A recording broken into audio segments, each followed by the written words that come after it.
All right, today we're going to be studying zoology again, and specifically invertebrates. This is lesson 3 of the zoology course, and we're going to start with a fun game.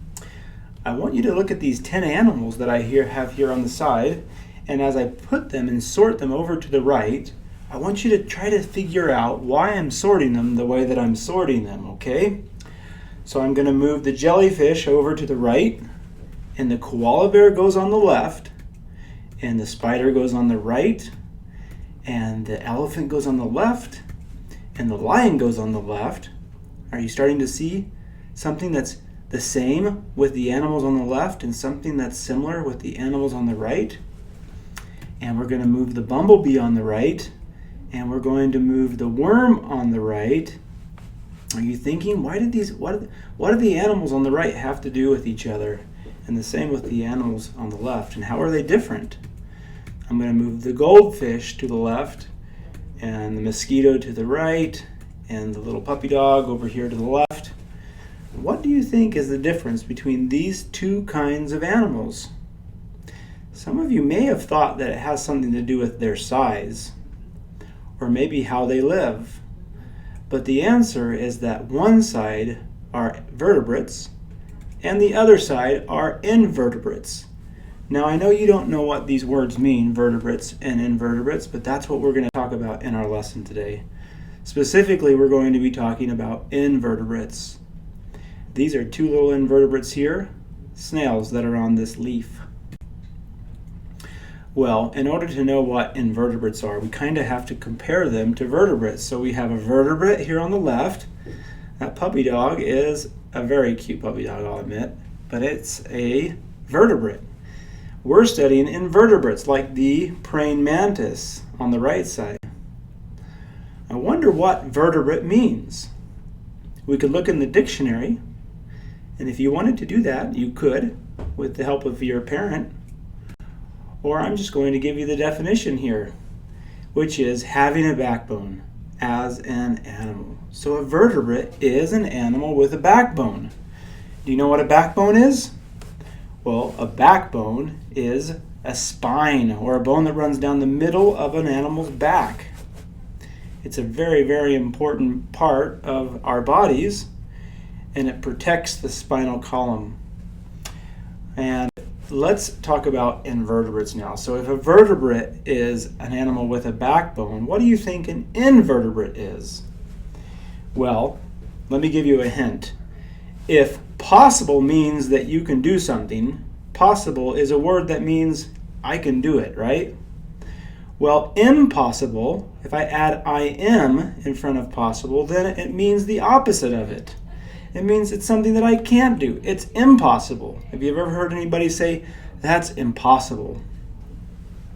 Well, if vertebrate means an animal with a backbone, then what's the opposite of that?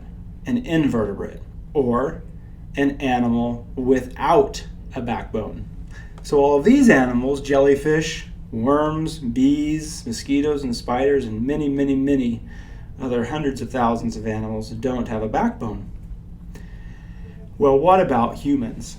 What do you think you are? Are you a vertebrate or are you an invertebrate? I'll give you a hint. Here's a little picture. This is the skeleton of a human. And that bone in the back is a backbone. And you can tell for sure if you reach your hand around your back, take one of your hands and reach it around your back, and with the ends of your fingers, put it right in the middle of your back. Do you feel that bumpy bone in the middle?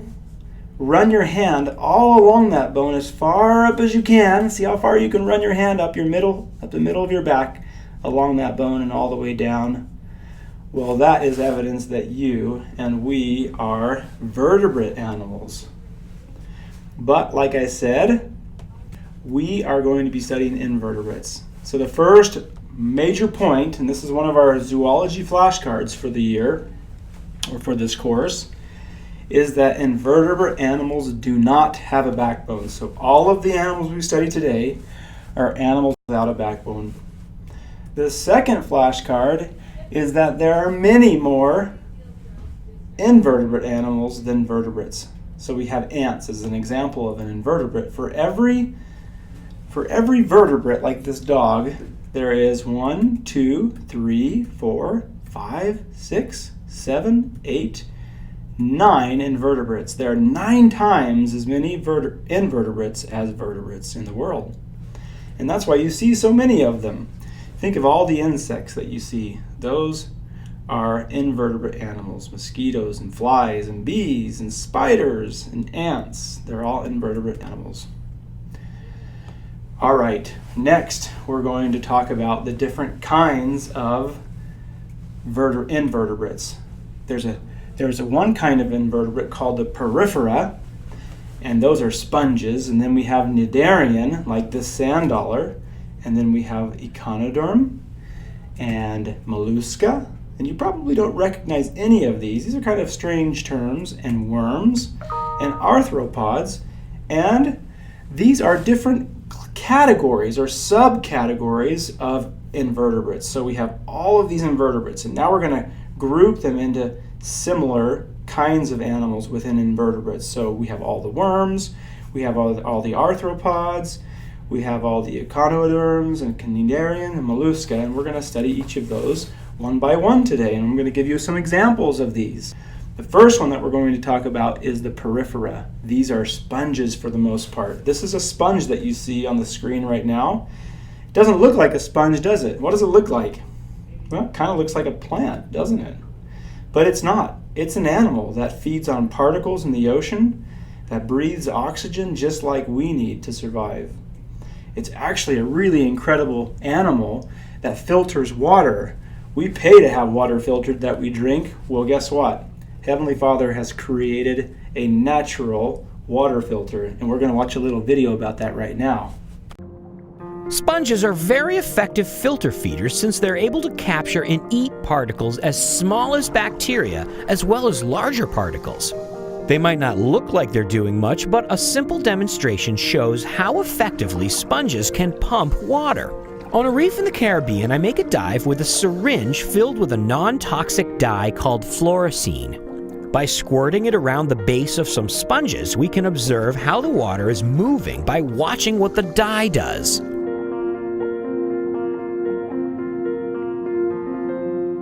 Within only seconds, the dye is pumped through the sponges along with the water. As you can see, a sponge is a pretty good water pump and also a good strainer. Any plankton that goes in with the water won't come back out through the osculum. The ultimate test is a hefty barrel sponge. What will a big monster like this do? It takes a few seconds for the dye to work its way through the sponge. Wait for it. But then it pours out like smoke from a chimney. That's pretty good pumping from those tiny little collar cells.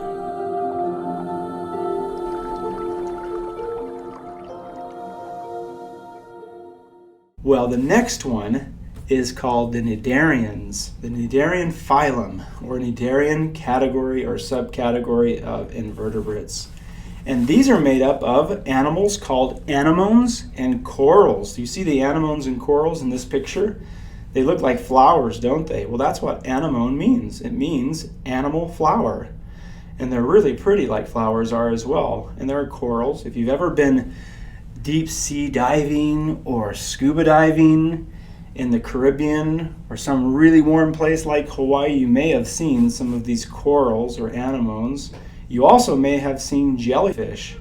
Jellyfish are another cnidarian invertebrate animal, and they have bodies that are made up of this jelly-like substance. They do have muscles so they can move through the water really easily, and they also have these little teeny fire-like stingers that fall down. You can kind of see on the right side, you see those little stingers that hang down from the jellyfish, and on the left side you see stingers that go up, that are going upward, and those are anemones, and each of those little stingers have little toxins, and they fire off little arrows to capture their food. And if you've ever been swimming and stung by a jellyfish, you know that it stings kind of like a bee. Well, the cnidarian animals have to watch out too, because there are lots of animals that like to eat them. So we're going to watch a little video about a sea turtle and a jellyfish. Who do you think is going to win between a sea turtle and a jellyfish?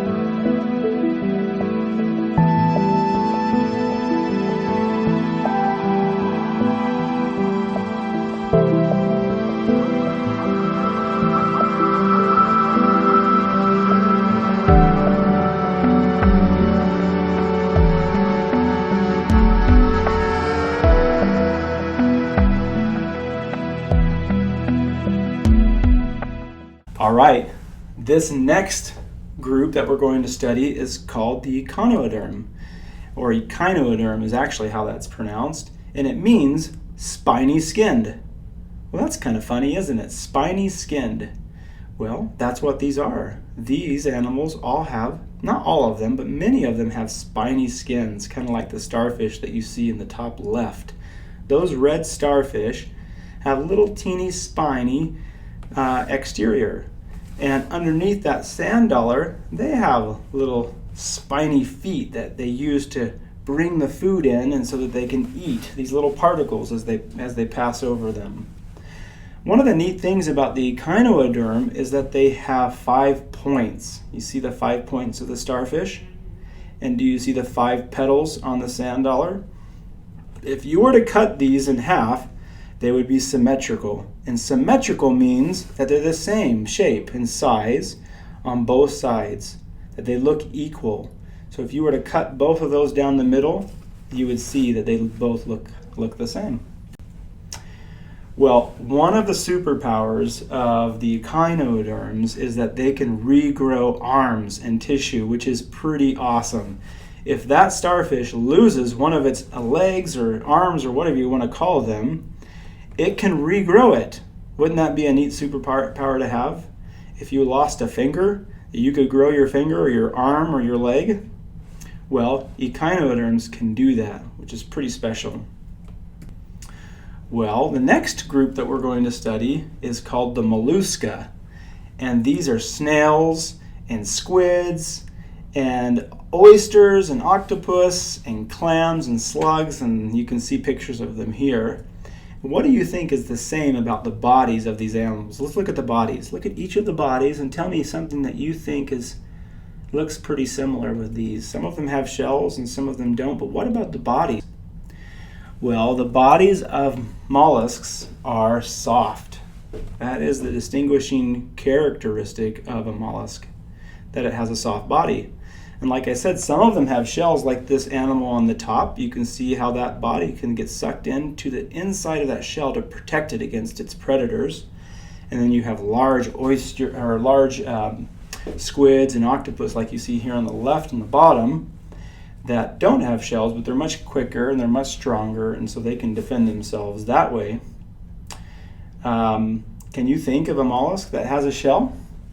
Well, there are lots of them, like clams and shrimp and most of the things that have shells that you find on the beach when you go searching. Have you ever been to the beach? I'm sure you have, and you've probably seen shells, and those are the old homes of mollusks. All right, this is kind of a fun picture. How would you like to be swimming along like this scuba diver, and then all of a sudden a giant squid that was 30 feet long and over 1,000 pounds came up next to you? Well, that would frighten me quite a bit. That would scare me a lot.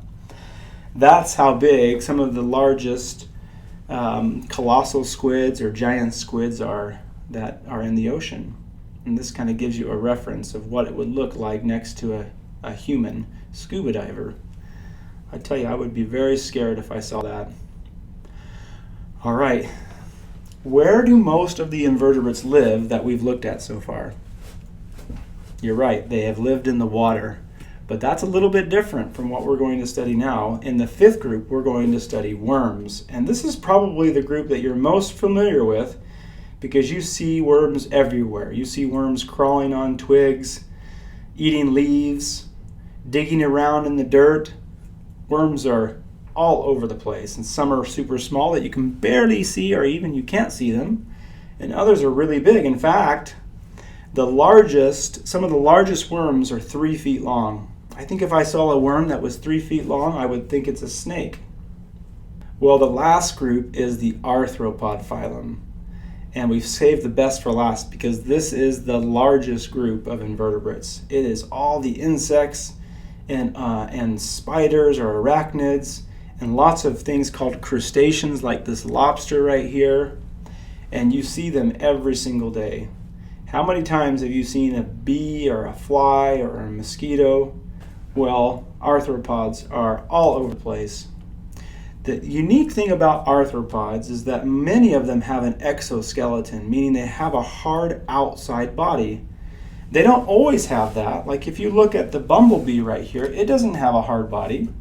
And if you look at the caterpillar, it doesn't.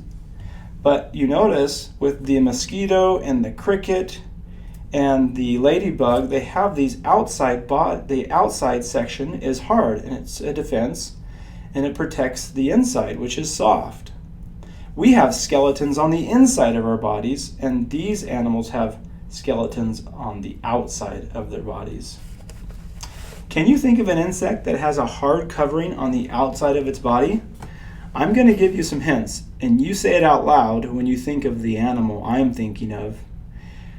How many times have you seen these animals running up and down the sides of sidewalks and collecting around different little huts that they make, little sand piles? If you drop a piece of food, you notice within a short period of time in the summertime that they've come together and they've attacked this piece of bread, and they're pulling it apart little pieces and carrying it off. They're red sometimes, they're black sometimes. They have 6 legs that are jointed legs. They have little mouths that clamp the food. Yep, you know what I'm talking about? Yeah, I'm talking about ants. What do you notice about the shape and features of an ant's body? Now this is really interesting, and you're gonna hear some things here that sound very familiar. Do you see any eyes on this ant? I do. Do you see a mouth? I do. Do you see a head? Yep. Do you see it has legs? What about a body? Kind of that middle section, and an abdomen. Yep. What about the legs? Do they bend? They sure do. Our bodies are very similar to arthropods. They have eyes, ears, legs, arms, a head, a thorax, which is like your chest, an abdomen, like around your stomach area in your lower back. They digest food like we do. They need oxygen and food. They have muscles. They have a brain. We do too. We are actually very similar to arthropods. Well, that's it. We've talked about porifera or sponges, and we've talked about cnidarian, which are those spiky or spiny animals in the ocean that sting us sometimes like jellyfish. We talked about the echinoderm that can regenerate tissue and that are symmetrical and have 5 points. We've talked about mollusca. Mollusca are those soft-bodied animals in the ocean. Some have shells and some don't, and that's how we find all those shells on the beach when we go walking down the beach. We talked about those slimy worms, right? And how many there are and how they live everywhere in the water and on the land and on trees. And we've talked about the arthropods that are so plentiful. There are over 1 million different arthropods. And I hope you've enjoyed that research section of our lesson. We're going to move on to reasoning, which is the part where we try to think about what this has to do with our Heavenly Father and His purpose for His children and for us, right? Well, all God's creations have a purpose. That is the neat thing, isn't it, to think about. Let's talk about a few of those. Let's just think a little bit about God's creations right now and what purposes they have and the connections that they have with each other. Why do you think Heavenly Father and Jesus created the earth, for example? Well, you can think of lots of ideas, but at least one of them has to be because we needed a place to live and to learn. And why did Heavenly Father and Jesus create the sun? Well, the earth needed sun, didn't it? And we need sun for warmth and light and energy. And for plants. Plants can't live without sun. So why do you think Heavenly Father created plants? Well, plants give us food. Just think about all the food that we eat. Have you eaten any fruit? Do you have a garden? Have you eaten a peach from a peach tree, or strawberries from a strawberry plant, or sweet corn? Have you gone picking sweet corn ever? Well, all these foods grow because we have an earth that has a sun.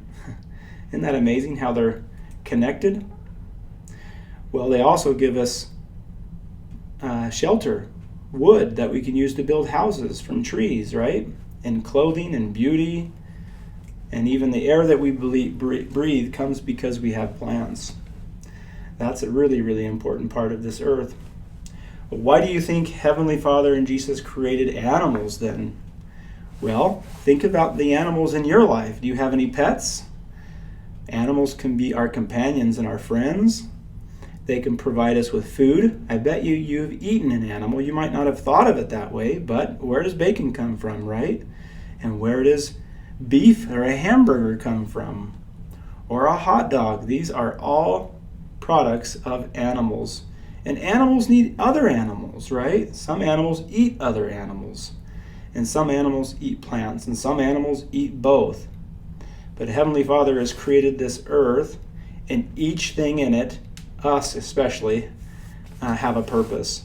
Well, we're going to watch a quick video about an animal that has a really neat purpose, a really, really important purpose. Okay, time to head to work. But before this honeybee starts her commute, she's prepping her tools. Because honeybees collect pollen. You knew that. But it's not as simple as you might think. Plants want the bees to carry the pollen away and spread it to other flowers. That's pollination, how plants reproduce. But bees also need to carry lots of it home. Pollen is a protein-packed food for the hive. Luckily, they have the right gear. They're hairy, like tiny flying teddy bears. She's covered in 3 million hairs for trapping pollen. They're even on her eyes. Here on her legs, they're shaped into spiky brushes and flat combs. When she lands on a bloom, she really gets in there. Nibbling on the flower's anthers detaches the pollen. Time to pack up her haul. She cleans it off her eyes and antennae with those brushes on her front legs, like windshield wipers. Here it is up close. That leg wipes the pollen right off her eye. Then she moves the pollen from leg to leg, like a conveyor belt. Front to middle to back.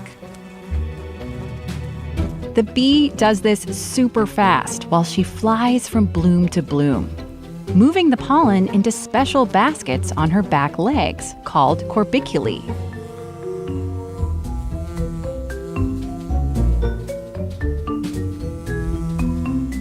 She bends her leg, using it to squish the pollen into a ball, packing it together with a little saliva and nectar. She can get as many as 160,000 pollen grains into each ball. She's hauling as much as 1/3 of her weight.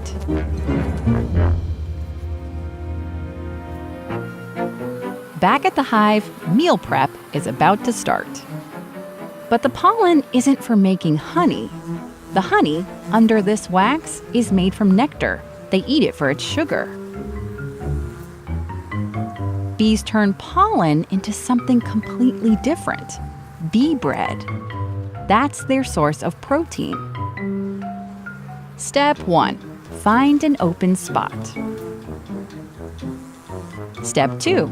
Deposit your goods and pack them neatly. Step 3. Let the pollen marinate with a hint of honey. And voila, it's ready. The pantry is stocked, both for adult bees and the babies that are growing in the cells next door. The adults pop in to drop off a special bee bread snack. A little home cooking for the hive's future hard-working flyers. Did you enjoy that video? I loved it because I love honeybees. So what are the 2 primary ways that honeybees help humans? First, they make us honey. You knew that. Second, did you catch that they pollinate over 2/3 of the world's crops and plants that we eat? If it wasn't for honeybees, we could not survive. Thank goodness that Heavenly Father created honeybees, or we wouldn't have all the delicious fruits and vegetables that we have today. Now, there are other insects that pollinate too, so honeybees don't get all the credit, but they do get a lot of the credit. Let's relate this to our lives. In what ways have you been blessed by invertebrates? I can think of so many. Some worms that aerate the soil, meaning they fertilize the soil and make it good for growing vegetables. Some worms, they provide silk. Honeybees, we just learned, pollinate flowers and allow us to eat fruits and vegetables. And some things are just fun to collect, like shells and sand dollars and starfish. And that's a purpose. Some are really tasty, like shrimp and crab and lobster. And some are just really incredibly beautiful, like those coral and the sponges and the anemones that we talked about today and that you see in this picture right here. Well, just remember, students, that we have a purpose as well, and we have a very unique purpose. All of these animals have a unique purpose, and we have a unique purpose too. Your purpose here on earth is not the same as anyone else's purpose. And so one of the very exciting things about this life is that Heavenly Father lets us find that, and He counts on us to fulfill it. He wants us to fulfill our divine purpose or our divine mission. And a lot of times that divine mission has a lot to do with us helping His other children and being kind to each other. So as you pray and as you read your scriptures and as you go to church each Sunday and as you listen to your parents and as you live, you will learn little by little what your purpose is. And that's one of the most exciting things about our lives, is learning that mission and then fulfilling it, doing it.